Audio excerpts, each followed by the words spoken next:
Welcome to my channel. This is Sushanta sir. তোমাদের রিকোয়েস্টে competitive ইংলিশের আরো একটি ক্লাসে চলে আসলাম। This is WBP, KP, SSC, group C English. প্রত্যেকেই জানো যে ডাব্লিউবিপি, কেপি এক্সাম এবছরই হবে এবং এসএসসি গ্রুপ সির তোমার হচ্ছে নোটিফিকেশন আপকামিং।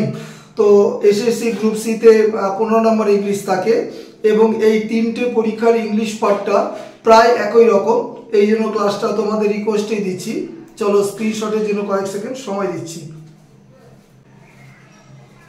ক্লাস শুরু করি। দেখো তোমাদের রিকোয়েস্টের ক্লাস কি বলেছে দেখো।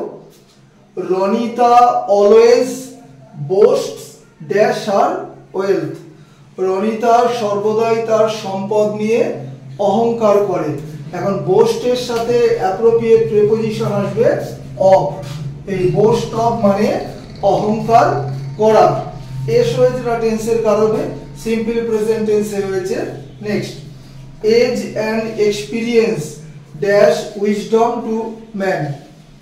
বয়স এবং অভিজ্ঞতা মানুষের কাছে জ্ঞান বা বিচার বুদ্ধি নিয়ে আসে। এখন দেখো অ্যান্ডের দুদিকে দুটো শব্দ আছে এবং দুটোই কিন্তু নাউন। তো অ্যান্ডের দুদিকে দুটি নাউন যদি একই আইডিয়া মানে সেম আইডিয়া প্রকাশ করে তখন সেটাকে সিঙ্গুলার নাম্বার হিসেবে ধরা হয়।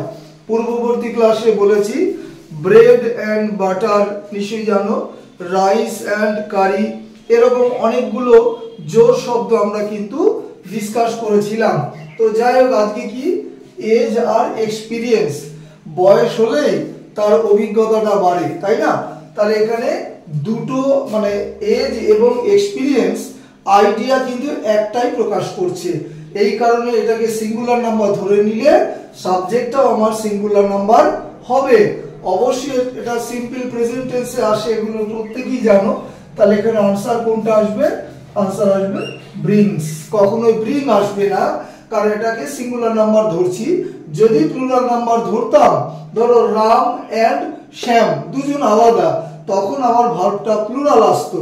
তাহলে এখানে ওয়ার্ড দুটো হলেও আইডিয়া কিন্তু একটাই। যেমন করে আমরা bread and butter, rice and curry এগুলো করেছি, সেরকম ভাবে এটা আনসারটা করলাম। তাহলে আনসার কি হলো? ব্রিংস হলো। Next, add a suffix to enjoy. এই এনজয় শব্দটার সঙ্গে সাফিক্স যুক্ত করো। Prefix add suffix.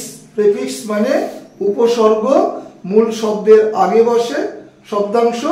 সাফিক্স মানে মূল শব্দের পরে বসে শব্দাংশ, বসে নতুন শব্দ তৈরি হয়। তো এখানে এনজয়ের সাথে কোনটা নিলে নতুন শব্দ হবে এবং মিনিংফুল হবে? তাহলে এনজয়ের সাথে আমি নেব মেন্ট। তাহলে মূল শব্দ বা নতুন শব্দটা কি হবে? এনজয়মেন্ট, আনন্দ, উপভোগ ইত্যাদি। নেক্সট, বাদবাকি কোনোটাই কিন্তু আসবে না। নেক্সট দেখো, this is an exception dash the rule. এক্সেপশনের সাথে অবশ্যই অ্যাপ্রোপ্রিয়েট প্রিপোজিশন আসে টু। এটাতে খুব বেশি সময় লাগবে না। প্রতিদিনই আমি ফেসবুকে মুখস্থ পাঠগুলো দিচ্ছি, synonym, antonym, one word, idioms, যেগুলো ইজি ইডিয়ম সেগুলো দিচ্ছি এবং তোমার হচ্ছে ক্লোজ টেস্টও দেওয়া হয়েছে এসএসসির জন্য। যাই হোক, এক্সেপশনের সাথে কি আসবে? টু আসবে। নেক্সট দেখো, 5 নম্বর একটা ভোকাবুলারি দিয়েছি, কারণ এটা আমি একটা সেট করেছি। ডাব্লিউবিপি, কেপি এবং এসএসসি গ্রুপ সি সমস্ত ধরনের ইংলিশ দেওয়ার চেষ্টা করেছি। এক্সটিংক্টের বাংলা মানে কি? অবলুপ্তি। কি বললাম? অবলুপ্তি। তাহলে অ্যালাইভ, লিভিং আর এক্সিস্টিং তিনটেরই বাংলা মানে প্রায় সেম। তাহলে এখানে অ্যাবলিশড আসবে, ঠিক আছে? অবলুপ্তি এরকম। আর 6 নম্বরটা মোস্ট ইম্পর্টেন্ট, এটা এরর কারেকশন আমি দেই প্রায়। ওয়ান অফ দা পেনস, পেনগুলির মধ্যে কটি? একটি। তাহলে এখানে বলবে পেনগুলির মধ্যে কটি পেন? একটি পেন, সিঙ্গুলার নাম্বার। তাহলে এখানে সিঙ্গুলার নাম্বারে তুমি ভার্ব খোঁজো, একটা হ্যাজ আর একটা হচ্ছে ইজ। তাহলে হ্যাভ আর দুটো তুমি বাদ দিয়ে দাও। এবার বলবো আমি হ্যাজ বসাবো না ইজ বসাবো। যদি হয় অর্থে বোঝায় হয়, তাহলে কি লিখবো? আমি এখানে ইজ লিখবো। আর আছে অর্থে বা পজিশন বোঝালে আমি হ্যাজ লিখবো।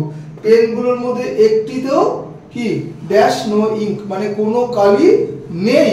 তাহলে আছে বা নেই বোঝাচ্ছে এই জন্য এখানে পজেসিভ হিসাবে আমি কি লিখবো, হ্যাজ লিখবো। তাহলে আমার সঠিক আনসার হবে এখানে হ্যাজ, কখনোই ইজ নয়। তোমাকে কিন্তু কনফিউশনে ফেলে দেবে, ইজও হতে পারে, অনেকে বলবে সিঙ্গুলার নাম্বার, কখনোই নয়। হোমওয়ার্কটা দেখো, হি জাম্পড একদম নতুন, হি জাম্পড ড্যাশ জয়, কি কি আছে এখানে দেখো, অ্যাট টু উইথ ইন। তো সম্পূর্ণ ক্লাসটা বাংলা বোঝে, এরকম প্রতিদিনই ক্লাস দিচ্ছি আমি। ক্লাস শেষ করছি, হ্যাভ এ গুড ডে।